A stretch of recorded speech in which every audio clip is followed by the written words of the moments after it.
I don't know about you, but growing up in church, occasionally I would hear this term meek.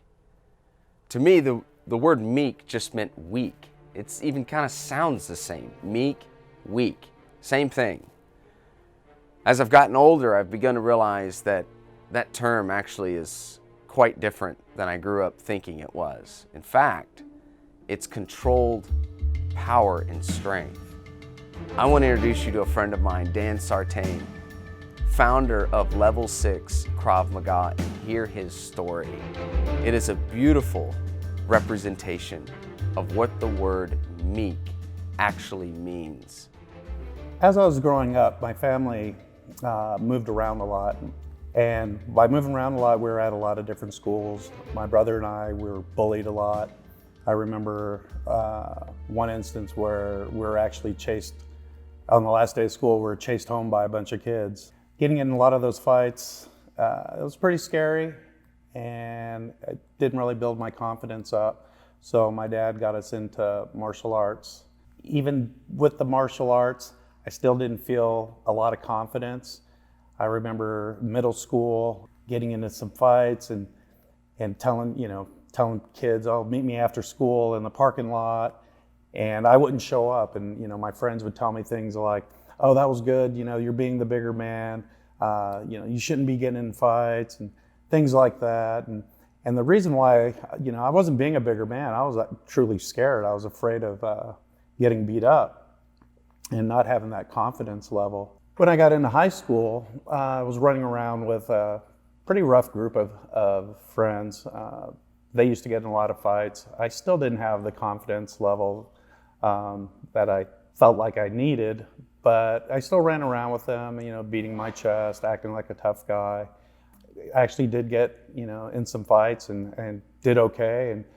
And I guess I always still needed to prove something to myself, so I started looking more for fights, getting in a lot more fights. Going through life being that way, it just wasn't the way I wanted to live. I continued my martial arts training and tried a lot of different things, trying to figure out, a good way, because I just wanted to be a tough guy. And that's when I found Krav Maga. So Krav Maga was designed for the Israeli Defense Forces. Everybody in Israel has to go into the military. That's men, women, athletes, couch potatoes, people of all shapes and sizes. So they had to come up with a combat system that works for everyone. And it's a very eclectic system. It's our punches are boxing, our kicks are Muay Thai, our groundwork is Jiu-Jitsu.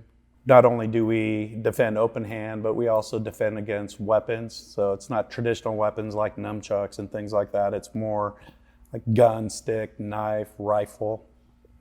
And it's also based on instinctive moves. So it's very easy to learn.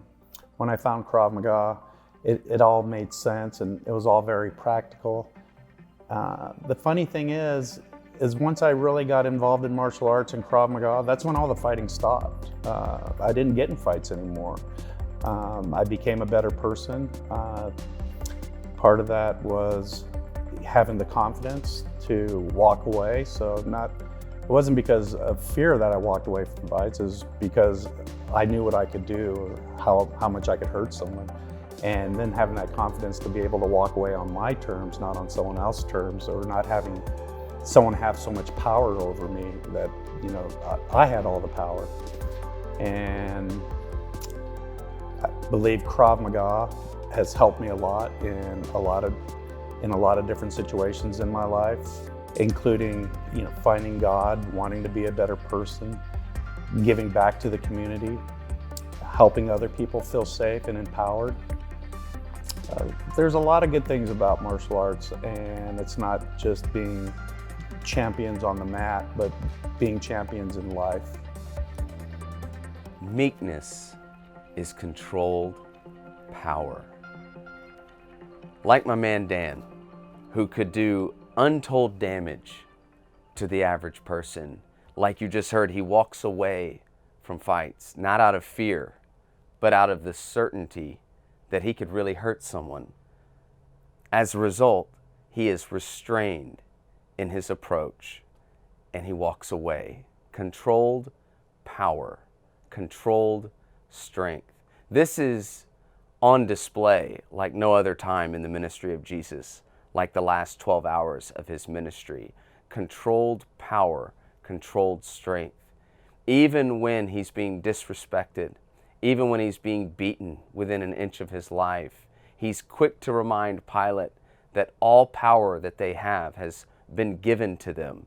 In fact, he's quick to remind Pilate that if he wants to bring down or rain down angels to rise up and defend him, even in that moment, he could do so. But you see, Jesus chooses to be meek. He chooses to set aside the ability and the power to crush those that would be his enemies. In fact, he willingly lays down his life like a lamb led to the slaughter, who's come to take away the sin of the world. Because Jesus was meek, we don't live in fear of Jesus. In fact, Jesus is someone that we can approach because we know that his heart is inclined to us. His meekness is expressed on the cross, meeting with perfect love and perfect power on the cross and the empty tomb. The net result is we have absolute confidence that God has given us victory over sin, death, and Satan. It's in the meekness of Jesus that we see his true power, his true self-control, and his amazing love for you and for me.